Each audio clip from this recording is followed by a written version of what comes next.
क्या आपको पता है कि एक टाइम पर इंडियन कॉन्स्टिट्यूशन रिकॉग्नाइज करता था महाराजा और नवाब और राजा जैसे टाइटल्स को, मतलब कॉन्स्टिट्यूशनली रिकॉग्नाइज किया जाता था इन टाइटल्स को, और इनको पेंशन भी दी जाती थी, और ये पेंशन और कोई नहीं, गवर्नमेंट ऑफ इंडिया देती थी। तो ऐसा क्या हुआ, ये कैसे बंद हुई, जानेंगे इस पूरे वीडियो में। लास्ट तक बने रहिएगा। पार्ट 2 शुरू कर रहे हैं कॉन्स्टिट्यूशनल अमेंडमेंट एक्ट्स का। पार्ट 1 में हमने 8-9 कॉन्स्टिट्यूशनल अमेंडमेंट एक्ट्स देखे थे। पार्ट 2 में 9 अमेंडमेंट एक्ट्स और देखेंगे। तो चलिए शुरू करते हैं 26th कॉन्स्टिट्यूशनल अमेंडमेंट एक्ट से। देखिए, इंडिपेंडेंस के टाइम पे 1947 में बहुत सारे प्रिंसली स्टेट्स थे इंडिया में, लगभग 560 से ज़्यादा। इन सबको कंबाइन करना एक बहुत बड़ा टास्क था। अगर इनको जोड़ा नहीं जाता, साथ नहीं लाया जाता, तो भारत जो आज आप देख रहे हैं वो होता ही नहीं कभी।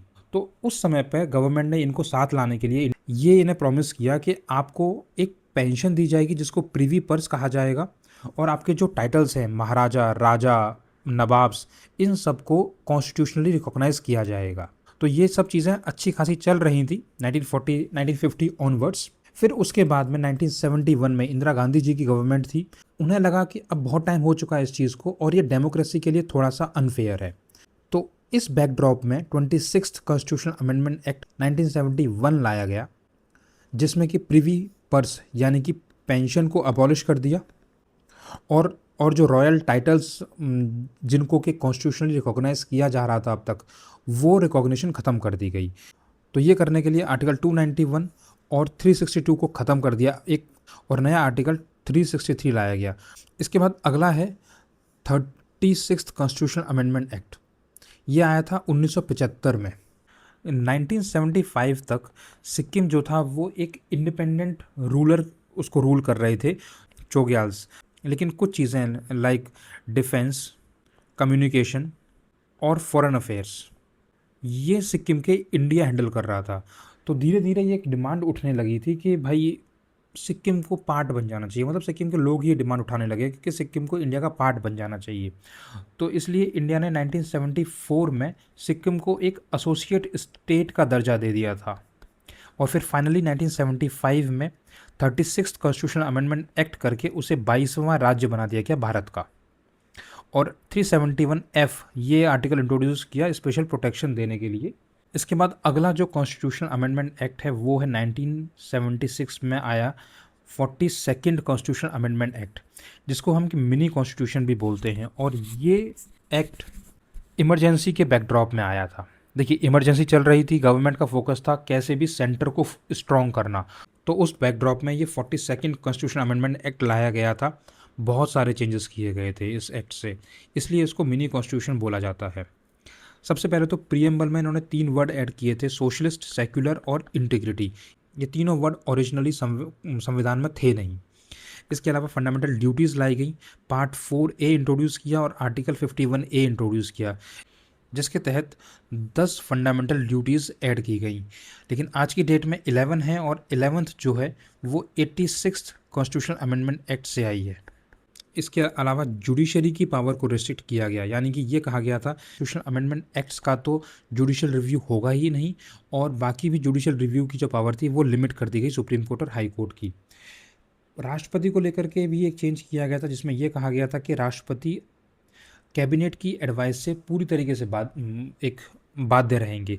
कैबिनेट ने जो भी निर्णय लिया राष्ट्रपति को वो मानना ही होगा, उनके पास कोई और ऑप्शन होगा ही नहीं।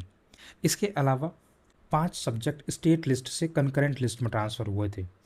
देखिए, जो लेजिस्लेटिव पावर है वो सेंटर और स्टेट में डिवाइड की गई है, और इसमें जो लिस्ट है कि कौन सी पावर किसके पास रहेगी वो हमारी 7th शेड्यूल में है। इसमें लिस्ट 1 में यूनियन की पावर्स लिखी हुई हैं, लिस्ट 2 में स्टेट की, और लिस्ट 3 में कंकरेंट लिस्ट है। तो 42nd कॉन्स्टिट्यूशनल अमेंडमेंट एक्ट से 5 सब्जेक्ट्स स्टेट की लिस्ट से कंकरेंट लिस्ट में ट्रांसफ़र किए गए, ताकि सेंटर भी उस पर लॉ बना सके। एक था एजुकेशन, एक था फॉरेस्ट, वेट्स, वाइल्ड लाइफ और जस्टिस।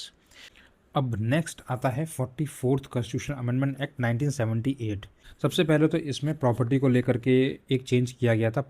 राइट टू प्रॉपर्टी को फंडामेंटल राइट ख़त्म कर दिया था। राइट टू प्रॉपर्टी आर्टिकल 31 में थी, इन्होंने आर्टिकल 31 ही ओमिट कर दिया और इंसर्ट किया था आर्टिकल 30A, जिसके तहत राइट टू प्रॉपर्टी अब एक लीगल राइट रह जाएगी, फंडामेंटल राइट नहीं रहेगी। मतलब राइट टू प्रॉपर्टी के लिए आप डायरेक्टली सुप्रीम कोर्ट या हाई कोर्ट में एक अर्जी नहीं लगा सकते। अब सुप्रीम कोर्ट और हाई कोर्ट उसके अगेंस्ट में रिट इशू नहीं कर सकते। इसके अलावा इमरजेंसी को लेकर के इन्होंने क्या किया, कई सारी चीज़ें इमरजेंसी को लेकर चेंज की थी। पहली बात तो इमरजेंसी लगाने के लिए ये पहले प्रोविज़न था कि इंटरनल डिस्टर्बेंस के नाम पर इमरजेंसी लग सकती थी। इसको चेंज करके इन्होंने आर्म्ड रिबेलियन कर दिया। इसके अलावा एक और चेंज किया कि राष्ट्रपति के पास में एक राइटिंग में जब एक एडवाइस जाएगी काउंसिल ऑफ मिनिस्टर की, तभी, मतलब राइटिंग इंपॉर्टेंट है, राइटिंग में अगर काउंसिल ऑफ मिनिस्टर एडवाइस करेगा तभी इमरजेंसी लग सकती है।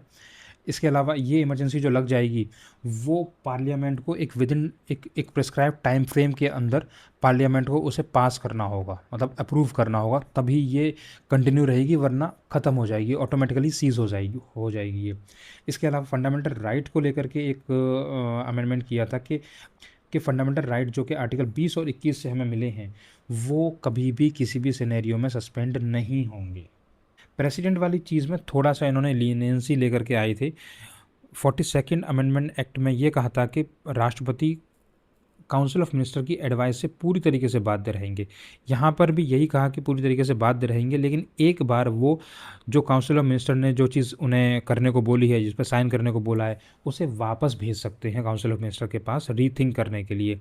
लेकिन अगर काउंसिल ऑफ मिनिस्टर से वो दूसरी बार जब आएगा तो सेकेंड टाइम में राष्ट्रपति बिल्कुल बाध्य होंगे।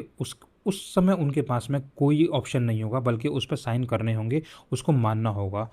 अच्छा, एक चीज़ रह गई थी 42nd कॉन्स्टिट्यूशन अमेंडमेंट एक्ट में, जो लोकसभा और स्टेट लेजिस्लेटिव असेंबली हैं उनकी पावर, उनका जो टेन्योर था उसे 6 साल कर दिया गया था। 44th में इसे वापस 5 साल कर दिया। ठीक है, तो ये आपका हो गई 44th कॉन्स्टिट्यूशन अमेंडमेंट एक्ट। अब हम पढ़ेंगे 52nd constitution amendment act 1985, anti defection law. 1960s और 1970s का पीरियड था, उसमें एमएलएज और एमपीज बहुत बार पॉलिटिकल पार्टीज चेंज कर रहे थे, तो उन्हीं से वहाँ से एक फ्रेज आई आया राम गया राम, ये बहुत पॉपुलर हुई थी 1960-70s में। तो इसको रोकने के लिए 52nd कॉन्स्टिट्यूशन अमेंडमेंट एक्ट लाया गया, जिसके तहत 10th शेड्यूल को ऐड किया गया। कोई भी एमएलए एमपी अगर डिस्क्वालीफाई हो जाएगा अगर वो वॉलंटरीली अपनी पार्टी को छोड़ रहा है, या फिर उसकी पार्टी जो भी विप इशू कर रही है, तो अब वो विप के अगेंस्ट अगर वोट कर दें, या फिर मान लीजिए पॉलिटिकल पार्टी ने बोला कि यहाँ पर आपको फेवर में वोट करना है और वो एब्सेंट हो गए, तो ऐसे सिनेरियो में वो उस हाउस की, लोकसभा हो या स्टेट लेजिस्लेटिव असेंबली हो, उस हाउस की मेंबरशिप खो देंगे। अच्छा, ये कौन जज करेगा डिस्क्वालिफिकेशन का निर्णय किसका होगा? ये लोकसभा या लेजिस्लेटिव असेंबली के केस में स्पीकर का होगा, और राज्यसभा या फिर लेजिस्लेटिव काउंसिल के केस में चेयरमैन का होगा। ये डिस्क्वालिफिकेशन तब नहीं होगा जब 1/3 लोग पॉलिटिकल पार्टी को एक साथ छोड़ते हैं।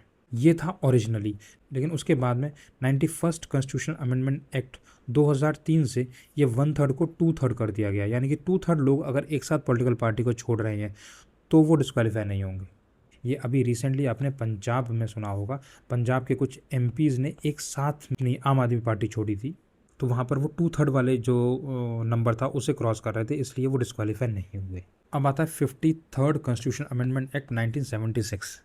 देखिए, जिस तरीके से पहले हमने नागालैंड के बारे में पढ़ा कि नागाज जो थे वो अपने कुछ डिमांड्स के लिए प्रोटेस्ट कर रहे थे, इसी तरीके से मिज़ोरम में भी कुछ डिमांड्स उठने लगी थी, तो गवर्नमेंट ने इसको ख़त्म करने के लिए वहाँ पर पीस अकॉर्ड साइन किया, मिज़ोरम पीस अकॉर्ड, और ये साइन हुआ था 1986 में। इसे इम्प्लीमेंट करने के लिए 53rd कॉन्स्टिट्यूशन अमेंडमेंट एक्ट लाया गया था, जिसके तहत मिज़ोरम को एक स्टेट बना दिया गया और आर्टिकल 371G के तहत इसे स्पेशल प्रोटेक्शन दी गई। अगला आता है 55th कॉन्स्टिट्यूशन अमेंडमेंट एक्ट, ये भी 1986 में हुआ था। यहाँ पर अरुणाचल प्रदेश, इसको स्टेट बनाया गया था, आर्टिकल लाया गया 371H। इसके बाद 56th कॉन्स्टिट्यूशन अमेंडमेंट एक्ट 1987 से गोवा को स्टेट बनाया। गोवा के बारे में मैंने आपको पार्ट 1 में बताया है कि 12th कॉन्स्टिट्यूशन अमेंडमेंट एक्ट से गोवा, दमन एंड दीव, इनको यूनियन टेरिटरी बनाया गया था ऑपरेशन विजय के बाद में। फिर अल्टीमेटली 1987 में गोवा को एक प्रॉपर स्टेट बना दिया गया, लेकिन दमन एंड दीव फिर भी यूनियन टेरिटरी रही। 61st कॉन्स्टिट्यूशन अमेंडमेंट एक्ट 1988, यहाँ पर वोटिंग एज कम कर दी गई। पहले हमारी जो वोटिंग एज थी वो 21 साल थी, इसे कम करके 18 साल कर दिया गया था, और आर्टिकल इसमें जो अमेंडमेंट किया गया था वो किया गया था 326। ये जो एज कम की गई थी वो लोकसभा और स्टेट लेजिस्लेटिव असेंबलीज़ के लिए एप्लीकेबल थी।